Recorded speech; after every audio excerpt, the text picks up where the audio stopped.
न बतस्य कृतेनार्थे न कृतेनेह कश्चन न चास्य सर्वे भूतेषु कश्चिदर्थव्यप्यायश्रयः।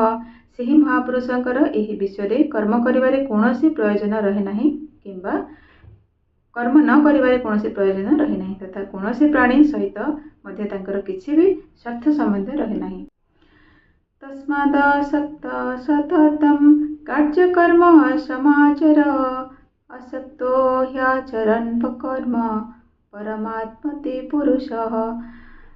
तेणु निरंतर आसक्ति रहित होई निष्ठार सहित कर्तव्य कर्म कर, कारण आसक्ति रहित होई कर्म करिबा मनुष्य परमात्मा को ही प्राप्त होई जाए।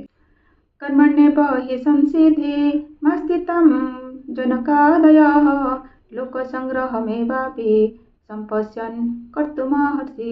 जनकादि ज्ञानी माने मध्य आसक्ति रहित कर्म द्वारा ही परम सिद्धि प्राप्त होइथिले। सेतिपई तथा लोक कल्याण दृष्टि तुमे कर्म करबा ही उचित। तदाचरति श्रेष्ठ तत्तदेवेतरो जन सच्चत् प्रमाणं कुरुते लोकस्तदनुवर्तन्ते। श्रेष्ठ पुरुष जो जो आचरण करती अन्य पुरुष माने मध्य से आचरण करती एवं से जहाँ किछि प्रमाण कर दियंती समस्ते मनुष्य ताहा अनुसरण करती। न मे पार्थस्ति कर्तव्यं त्रिषु लोकेषु किंचन न नावात्मवात्मव्यं वर्तम एव च कर्मणि।